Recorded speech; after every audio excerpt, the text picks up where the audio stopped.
The man from The Vow has been having an affair, and the couple from The Vow are now divorced. I'm a 37-year-old female going out with a 27-year-old male I met at work. He dropped the biggest bombshell. Would you love me if I was a worm? The girl has just sent me her problems, and I've actually just sent her a Facebook thumbs up. How long do you date someone if love isn't strong but you do like them? Ooh, that was rude. That was really rude. Hi loves, hope you've all had a good week. I just read the craziest story before I started recording. But firstly, did you know that the film The Vow was based on a true story? You know The Vow with Rachel McAdams and Channing Tatum? I had no idea it was based on a true story, so that's news bombshell number one. Secondly, the reason this story came up today on my news feed was because the man from The Vow has been having an affair, and the couple from The Vow are now divorced. So for anyone that doesn't know, The Vow is a film with Channing Tatum and Rachel McAdams, and they're a couple. They're married, and they get into a car crash, and the wife, Rachel McAdams, loses all her memory, so she can't remember her relationship with him. Obviously he then becomes a stranger, right?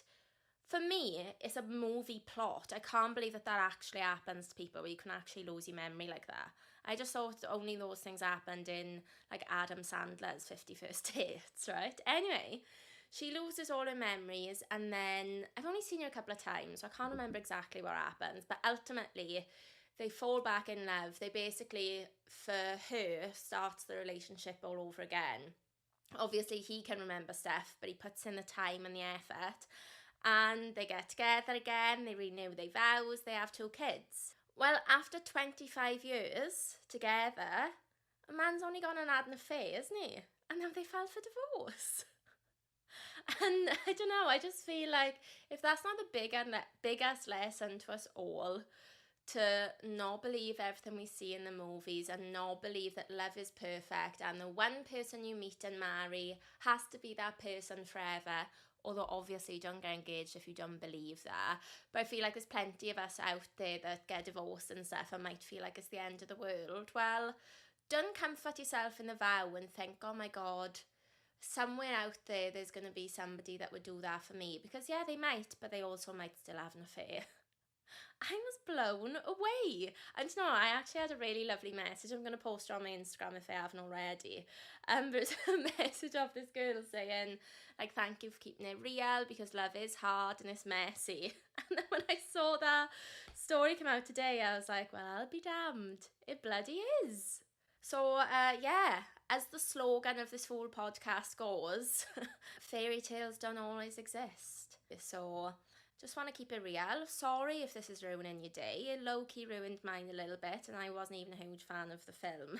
Well, not I wasn't a huge fan. I've only seen it a couple of times, can't really remember it. Anyway, I feel like The Vow or any of those rom-coms, the type of films you can end up watching and thinking, like, I know if I was watching it with a boyfriend, I'd be like, if I lost my memory, would you go to those lengths for me? God help them if they said no. They would feel my wrath. But it's like those questions as well that girls ask guys, supposedly, or would you love me if I was a worm? And yeah, I just think you can sometimes get caught up, as I always say, get caught up in all these fairy tales, when the truth of it is, well, it's a love like anyone else's, and after 25 years, obviously, for whatever reason, the love wasn't there. Although what was interesting was the woman was quoted as saying that even when she fell back in love with him, but obviously it is technically her first time falling in love with him, that even when that happened, she never felt that like gooey, he's the one feeling, which I found very interesting. So maybe the whole thing was a sign that they weren't meant to be, and the universe was giving her this car crash and this fresh slate of memories to be like, leave him, he's no good for you. And he wormed his way in. But I mean, it was after 25 years, so you know, maybe he's not a bad guy. They've been together a long time, maybe they're different people now. But yeah, what a story. Anyway, welcome. And let's go into this week's story from you guys. Oh my god, I've just opened this message and I've accidentally, because it's on Facebook, sent a thumbs up to her. This girl has just sent me her problems and I've actually just sent her a Facebook thumbs up. Like a heartless bitch, like who's doesn't use a phone. Hang on, I'm gonna have to text and say, oh my god, sorry, sent that by accident. Imagine somebody being like, yeah, my husband did this, blah blah blah. Obviously I don't know what the story says, but I imagine it involves some heartbreak and somebody just goes, oh my god, why am I like this? Right, anyway, this week's story. How do I get over this? I'm a 37-year-old female going out with a 27-year-old male I met at work. You go, cougar vibes. After 2 amazing, wonderful years and him being the best boyfriend I have ever had, with weekends away, spending most of the last year together, coffees after work, etc., he dropped the biggest bombshell. He is going back home to India next week for a month, and then when he comes back we can only be together until the end of the year. Oh, because he has to get married. We can be together until New Year's Eve. I'm sorry, this sounds like the start of a film. New Year's Eve was, and then you kiss goodbye at the, well no, you kiss New Year's when the midnight bell goes, but then that's also your goodbye and you don't go into 2024 together. Oh, do you know what? These stories make me really sad because I've actually had experience, like, not me, but friends and friends of friends that have gone through this, and even my ex's family, because my ex was Indian, and his grandmother actually fell out with the family when she was young, because I think they call it, and obviously I'm only doing this by like experience of who I've spoken to, but in some Indian cultures you can call it like a love marriage, or I can't remember what the other one's called, but it's basically like an arranged marriage or an actual love marriage where you fall in love. And this woman had a love marriage, so she went against who her family wanted her to be with, and they never spoke to her again, which is wild. So I know that this is actually so common, and it's such a serious thing that obviously not everyone can understand. Like, I can't understand it. The thing is, I would hate it if my parents, or my mother in particular, if she didn't like my boyfriend, it would be a massive issue for me because family is my number one thing. But the difference is that even if my mother didn't like my boyfriend, she would never say to me, you can't be with him. And she'd never interfere. And her and all my family would always say, like, say he was a dick or whatever, or he did something wrong or anything, they would always say, look, I'm just here to support you wherever you want. And I've had that even when I've broken up with boyfriends, and then my family or my friends have gone, yeah, he wasn't right for you anyway. I knew he wasn't right for you. And I'm like, all right, well, one, you could have told me a bit earlier, but I kind of appreciate they didn't say earlier, because when you go with somebody and you're excited about them, yeah, you want people's opinions, but ultimately you kind of just want to feel it yourself, and you don't want somebody in your ear being like, he's not the one for you, blah, blah, blah. So I get there's a massive deal, because if my family didn't like who I was with and it actually caused issues, I don't know what I would do. Because how do you get married? How do you have Christmas together? How do you have parties together? Like, my mother comes up and stays with me, as you've seen. Obviously we went away together the other week and stuff. Just how awkward would that be? I couldn't deal. This is obviously 10 million times more serious because it brings the whole religion aspect to it and stuff. And it's just so unfair on him as well, because it's very easy to judge him and be like, all right, well, when you were going to get married to another woman, but it's not his choice. What I will say is, if he's already told you this, then that's what's happening. If he was saying to you, oh God, this is happening, but I really, really don't want it to. How can we go about it? How can we do this? What if I still come and stay on weekends? And I'm not advocating a phase, but you could at least like try and work around it. But if someone's saying to you very clearly, I can see you up until New Year's Eve, but after that I can never see you again, the best advice I can give you is just listen. Because if they say in that, they mean it. And whether they want to or not, they are choosing the family tradition. They choosing basically to go ahead with it and not be with you. As harsh as that sounds, I do think it's better to believe him, cut your losses, have New Year's Eve with him if you still want to see it through. But ultimately, that's his journey, and at least he told you, because we've had lots of stories where it's like, I've come home and my husband's packed up and I've never seen him again. Like, we've had some wild stories over the last couple of years. So I think just appreciate his honesty. At least you know it's absolutely nothing personal to you. There's no way around it. He's told you. That's like somebody saying, I'm breaking up with you. You have to just accept it. You can't be like, no, don't. Because it's gonna happen. And yeah, he definitely just should have been honest with you at the start. That's on him. He definitely should have just said from the start, I can be with you, but it can't be anything serious because I have to get married. Like, my family's going to arrange for me to marry somebody. And that's the biggest thing. So, yeah, that's a bit shit, isn't it? If you've got any experience of that, that's, you know, well, if you've got any experience, let us know. But also, if you've got, like, a different opinion, then, yeah, give us a shout out. We can read on next week's episode. Because, I don't know, maybe somebody out there has been through that and they've made it work. But yeah, if you've got any stories or any questions, then you can either DM me or send them to sadie@lovewhatluck.com and we'll share them. Also, please remember, guys, follow, subscribe, share the podcast, anything you can to help get out. Because as I always say, the more people it gets out to, then the more people it reaches that can relate to stories, and then they send their stories in. Actually, on Instagram this week, I asked you guys for, like, again, any stories or questions, and then I asked you again for your opinion, because we had a question this week, that said, I'm going to get my exact wording up. How long do you date someone if love isn't strong, but you do like them?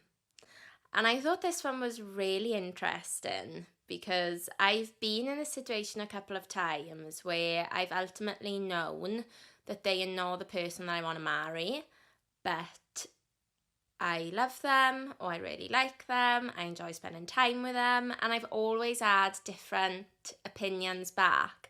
And over time, my opinion on it has changed as well. So I asked you guys what you thought about this. And I'm going to read some of those answers out first. So somebody said, and I love this, if you have to ask the question, it's done. You look back and regret wasting time. And I do think that's kind of true. When you start asking yourself repeatedly, is this right? Should I break up with them? When should I break up with them? Because you're pretty much saying you are going to when is the right time, not even should I. The more you're asking yourself that, ultimately you just know it's gotta happen. And it's hard because you know you're wasting time, but you're enjoying yourself with that person as well. So it's hard, but I don't know if that love ever comes. So with me, I remember, I might have said the story before, I was going out with a boy in uni and really liked him. Well, I would say love, like at the time I was in love with him, wherever. But I felt like he just wasn't the one. I mean, I was only young anyway, but I kind of felt like, oh, he's not going to be the one I marry. And that's pretty much how I said it to my friend in uni once. I literally remember where we were and everything. We were waiting to get on the train. And she was asking about him, and I was like, yeah, you know, I'm all good. I mean, he's not going to be the one I marry or anything, but yeah, I like him. And she was like, so why are you with him? And I was like, well, I'm nowhere near ready to get married. I was like 20 at the time. I was like, I don't want to get married now, so I'm just going to stay with him, you know, wherever until it fizzles out. And she was like, I wouldn't waste my time. And I thought, interesting. So there's like two different types of people, because she's either married or engaged now and she got kids and stuff. And I completely understand that side of it, that it's like, why are you wasting your time? Because the more time you waste with that person, you could be missing out on other people. And I do have some regrets of that. I think, well, what if I hadn't spent the extra year with that person, as much as I enjoyed him, I might have spent a year with somebody I had even more fun with or even more of a connection with. But you never know. You also could have spent a year with nobody, which is fine, or you could have spent a year with somebody absolutely horrendous. So I think you have to weigh out what's more important to you. Like spending a year with this person and being quite content in knowing that it's not going anywhere, or leaving and trying to find someone else within that year. Somebody else says, until you realise it's not love. Which sounds an easy question, but I don't think the person that asks this doesn't need... Oh, I can't get a sentence out. I don't think they need to realise it's not love. By the sounds of it, they already know it's not love, or there's not strong enough love. And then somebody else said, long enough to see if it develops. That initial buzz is not love, it's just hormones. And I thought that was very good, because lots of people get into relationships and they start as friends, or they start as somebody that they met but they didn't get together for like 2 years later, and they never realise that they were in love. I even saw on TikTok the other day, classic, that this sister fell in love with her brother-in-law's friend, and the video is like, watch my sister fall in love with my husband's friend without realising. And obviously they always go out in groups and stuff, and they're friends and they get on so well until I don't know how long later, and then they fall in love. So sometimes that does happen, and I do think that sometimes, especially me, I used to be very guilty of this, that I used to think, and this definitely affected one of my relationships for sure, because I used to think, and I blame my mother and my sister for this and all the stuff that I've read over the years, but I used to think, like, when you know, you know. Even if you go back to the first episode of this podcast, or second or third, I don't know, early days, I'm like, when you know, you know, when you're that feeling. And I do believe it. But tell me, explain divorces to me then. Explain the vow to me if when you know, you know. I think sometimes it is just hormones and it's excitement and it's lust, and it's very hard to separate it, because you might not have felt that level of lust before. So you might be thinking, yeah, it can't be lust because I've never felt this before. It's not just that I fancy them. It's not just that. Sometimes that lust can be stronger. So I think that's definitely one thing. And I think the other thing is, sometimes that can happen and you can be together for 1, 2, 3, 5, 10, 15, 20 years, 25 years in the vows experience. Who knew that story I read randomly would be like the catalyst for this whole episode. And then after all those years, then it changes and you're different people, or the relationship has run its course. Like, I'm starting to become much more open to that now. And I think honestly doing this podcast has helped that, because I see your stories about relationships that have broken down, and it makes you realise that it doesn't always mean you were with the wrong person. Sometimes it means you were with the right person, but they weren't right for you forever. They were just right for you for that time in your life. Obviously I've gone way off track now, but yeah, sometimes I think you can look at it that way. However, what I will also say is, in my experience, my personal experience, that love doesn't grow. It can grow in time, obviously, and you can love them more.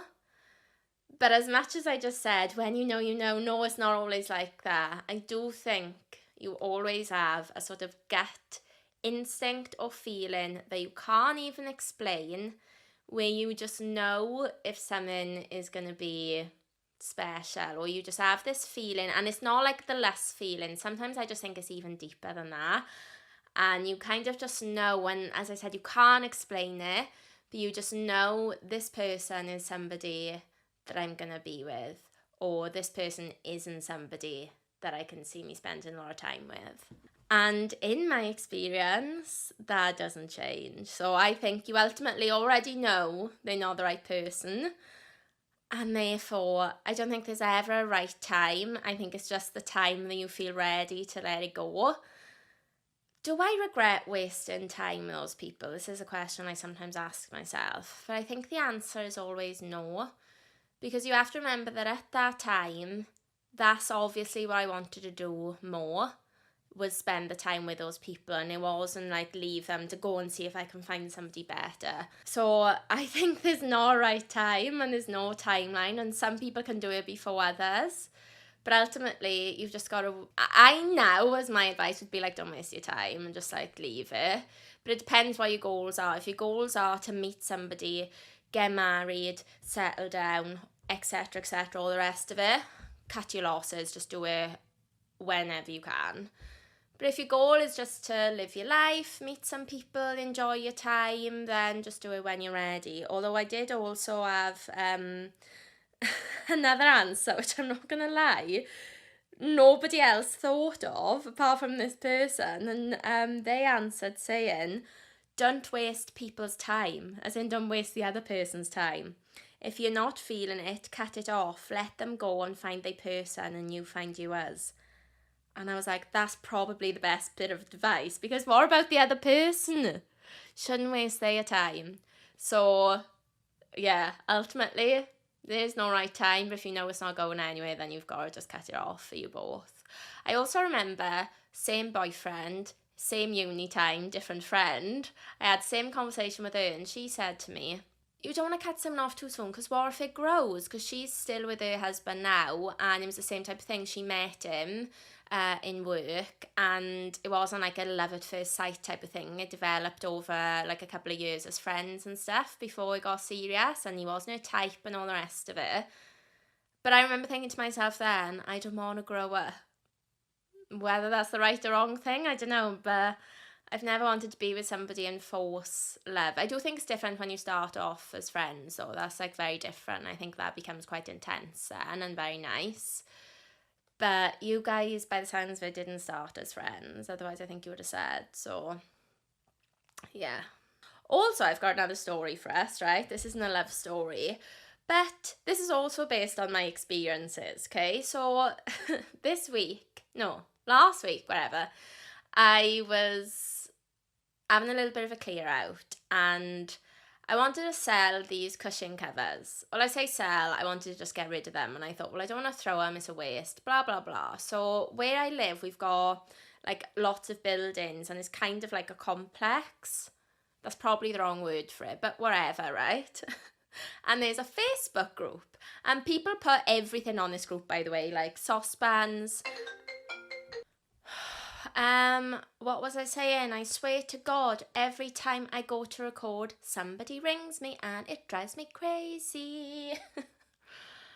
I genuinely can't remember what I was saying. Yes, I've got it. Okay, so I wanted to sell these cushions. So people put everything on this website. That was it. Like saucepans and random shit, right? So I just thought, okay, these are H&M cushion covers. I'm going to put them on, sell them for like £1 each. Something stupid, right? I put on these cushion covers. I had absolutely no interest in them. And then like a day or 2 days later, I get a message request on Instagram, which in hindsight should have been my first red flag, but wherever. I get a message request from somebody, a guy, saying, are the cushions still available? I'm like, why is this man got me on Instagram? Anyway, I go back to check Facebook and he has actually commented on there, but I hadn't checked. Like, who puts cushion covers for sale and then doesn't check them? But whatever. Like the worst salesperson ever.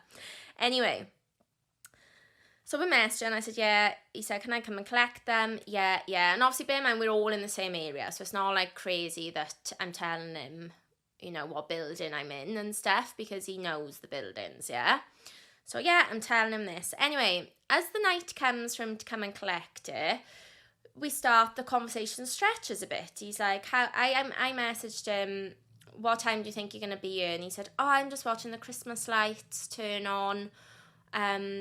Why, like, do you want me to leave now? And I'm like, no, I was just wondering if I could fit a gym session in. It's fine. So we start to, like, just talk a little bit. Anyway, the long and short of it is, he starts asking me, is there anywhere nice to eat around here?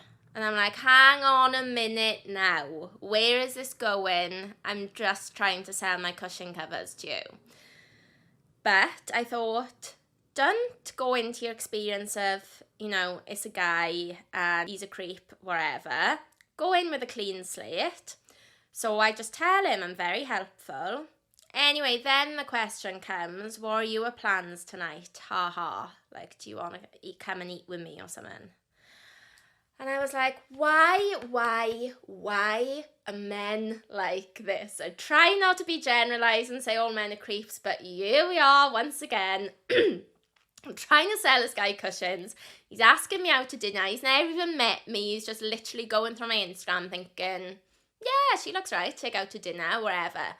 So immediately I'm like, I can't have this man in my house now, because I just don't think men understand. And for any men that's listening and you're getting offended that I'm calling you a creep, you'll never understand what it's like as a woman to always have to have your guard up against a man, because you don't hear the stories all the time about how women kidnapped men and killed them and raped them and did God knows what else to them. You never hear those stories, so you don't understand the fear. The girl will always have the fear, and I'm a values girl, and I'll put up a fight with just about anyone, and I'll fight dirty with somebody if it comes to it.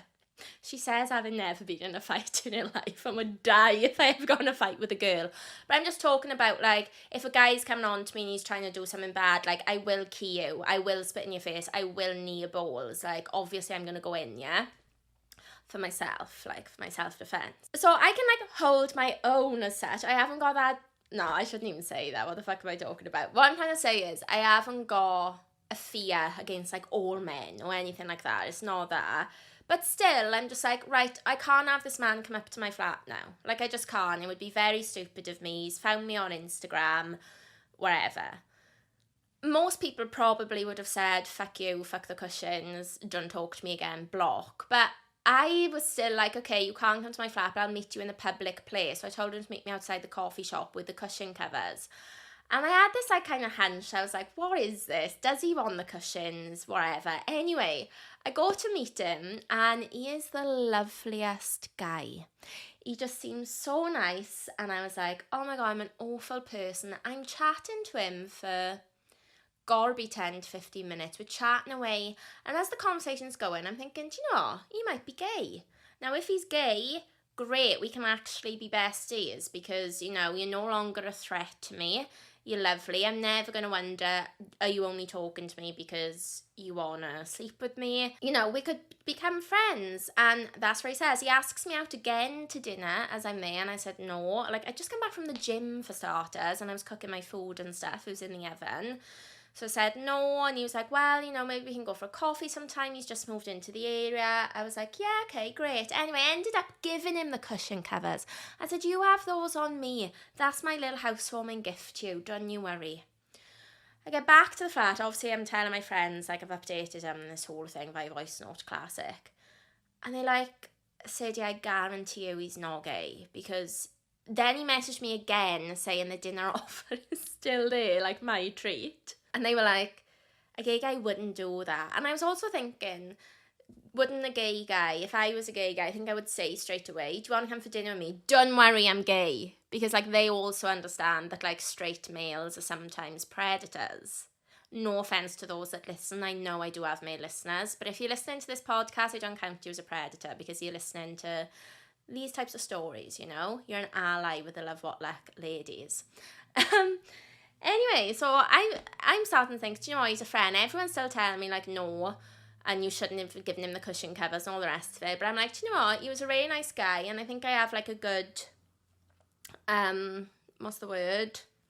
Sense of people. That's not the word I was looking for, but you know what I mean. So anyway, I'm thinking all well and good. He's proceeded in the days later to still message me on Instagram however he doesn't follow me. So I thought, well, I'm going to request to follow you now. I mean, God forbid if he listens to this podcast, by the way, I would die, but whatever, it's the truth, it's what happened. So I requested to follow him. He never accepted my request, guys, but still carried on to go onto my Instagram every day, look at my story and reply to my story about a question. So I'm sitting there the other day with my boyfriend. Bear in mind, this guy's also cross-checked that I've got a boyfriend at this point. And I said, yeah. He said, what are you up to tonight? And I told him what I was doing. He said, with your boyfriend? And I said, yeah. But then he still messaged me after, wherever. And I turned to my boyfriend and I was like, isn't it weird how he's not following me, though? Like, he's saying he wants to be friends, but he hasn't followed me back. My boyfriend was like, you need to stop talking to him. So anyway, that's what I've done. He sent me another message about, like, do I know what gyms are around you? And I've ignored it. But then my friends keep saying, not I've told loads of people, I've literally told, like, one friend, my boyfriend. But the friend I told, we're in a group chat with her friend, whatever. Not with her friend, with her sister.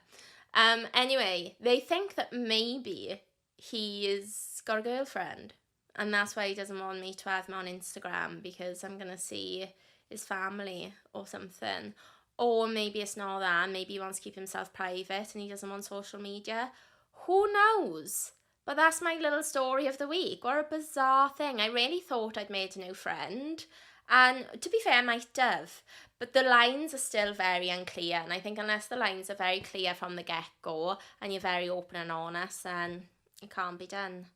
My boyfriend was like, why would you go and meet up for coffee with this random person you've just met? I was like, because I said to him originally, I said, he was so lovely, we're going to go for coffee. He's like, why would you do that? I was like, I don't know, I just like meeting people. I'm a very social person at my core. I'm very happy when I'm socialising. So, yeah, that's my story. What is the point? Ladies, be aware if you're selling stuff. And men, if you don't mean to be predatory, however you pronounce that, then please be very aware when you're messaging a girl. You know, especially when you're planning on buying something, you're going to a house, just word things a little bit more carefully, you know, and try and be open and honest with who you are. Otherwise, you will get called creeps and predatory on their podcasts. Oh, so bad. Oh my God, my friends just messaged me. Is £120 to get my nails painted normal? Or is that overpriced? It sounds expensive, but we live in London, so that could also just be normal. £120 to get your nails painted? I'm sorry. I'm going to have to message her. Did you get this message over Instagram? And was there a man, if so, tungo? Jesus, £120? No, thank you. Yeah, I just want to end, right? I've had this saved for ages to show you guys. And I keep forgetting about it every episode. It's basically a trend on TikTok. And it says, I love getting sweet messages. I just keep rereading them. And it's basically the worst types of messages you've been sent from guys. So the first time I saw this trend, I didn't know that. So I was like, oh, I love getting sweet messages. I just keep rereading them. What is it? And then the answers are... This one's wild. Quite honestly, I think I need someone with a little less self-respect, LeMayo. I know that probably sounds insane, but hear me out. Like, you really have your shit together, like mentally and physically, but also obviously sexually, which I don't mind if we continue that part. Ha ha ha. Mate, no one's laughing reading that, okay? So shove your ha ha ha and your smiley up your a-hole. Ooh, that was rude. That was really rude. Okay. But right now in my life, I can't live up to those things because of all the things I'm dealing with. A girl with less confidence and standards doesn't know she isn't being treated right or not, because she will just have whatever affection she can get, meaning I can give less effort. Not in a malicious way, but yeah, and obviously you're not like that. Can you even believe somebody has had the balls, the goals, the gumption to spell that out to somebody? This isn't going to go anywhere because basically you wouldn't take my shit, and I need somebody that's got lower self-respect and is going through stuff so they'll accept the way I treat them. Honestly, what is wrong with people? Another one is, I don't care for you at all and I hope to see you dead on the news one day. I'm sorry. Then you need to be so savage. What other ones is there? Belle, I'm being serious now. We can't see each other anymore because you're mentally not right in the head. Some of the things you say and do, I genuinely have to sit back and think to myself, what the F is wrong with this girl? Don't get me wrong, it's attractive to a certain extent, but you're just effing crazy. I don't get how a person as complicated as you exists on this earth. It's not like I'm in love with you or anything. But I don't like how you act like you don't know me in public, yet you still decide to sleep with me and threaten me on a daily. Like, I don't know what you want from me. You actually make me hate women. You're literally a fucking psycho. And I've never had a girl cause me this much stress in my life. I hate you. And then he said, I don't hate you. That was too far, but still. I don't think this is going to work. And she replied, that's fine. And he said, you're not mad? And she said, nah, my best friend refers to you as which one? Oh, savage. Savage. I don't think we should see each other again because you're not normal. It's like you're not psychotic or anything, but there is something wrong in your head. You're always doing something or saying something that makes me sit back and go, what the F is wrong with this girl's head? No. Don't get me wrong. You're a nice person and you give good head. But I just can't figure out what's wrong with you. Genuinely make me question human existence sometimes. I'm thinking you should maybe seek help just because the way you process things and respond to things isn't normal. I could not receive that message. All I've taken from that is, you think I'm crazy, but you've given good head. At first I'd be like, thank you, I know. But what? And there's a very clear line here of guys calling girls psycho. So take of that what you will, but honestly, the balls people have writing these messages. Well, I told you when I broke up with an ex, he messaged me saying, a week or so later, saying basically, do you want to meet up just to have sex? And I was like, I'm sorry? I didn't even believe it was him. I was like, is this you? Or somebody stole on your phone as a joke? And he was like, it's me, sorry. People go wild in the text messages. It's like when you go through a breakup, because all those sound like breaking up ones, don't they? When you're going through that phase and all your feelings are jumbled and you can't see the person or you're not on the phone to them, it's like there's no holding back and people are just spreading their intrusive thoughts via text. Not for me, thanks, I don't want them. Go to therapy. Take the time to feel reactive. No, take the time to not feel reactive. That's the whole point of meditation. You sit and you allow thoughts to come and then you let them go. And then you take the time, and I'm not saying to ignore everything, but you decide what needs a reaction and what type of reaction you can give. Not just, but you do give good head though. But you're psycho. Oh my word. Although to be fair, I do remember giving one aggressive phone call after a breakup before. And on that note, I think I'm going to wrap up the episode. I don't even know what we've spoken about this week, guys. I feel like I've just reeled off about 15 stories for you. Hopefully you kept up with it all. But it's a good sign we've got some more coming through. So yeah, as always, please remember to follow if you're listening on Spotify. Subscribe if you're watching on YouTube. It's free. We don't bombard you with stuff. It makes no real difference to you other than getting an optional notification when a new episode comes out, which who doesn't want that? But it's such a massive help to me. Leaving the little 5-star review on Spotify, it just means that my episodes, if people are searching boyfriend, breakup, or I don't know, psycho after this week, it just means that Spotify pushes it up to more people. And when I get new messages saying, I've just discovered your podcast and I love it, it just makes my day. Honestly, can make me cry in a second. So yeah, thank you guys. Just remember to subscribe, etc.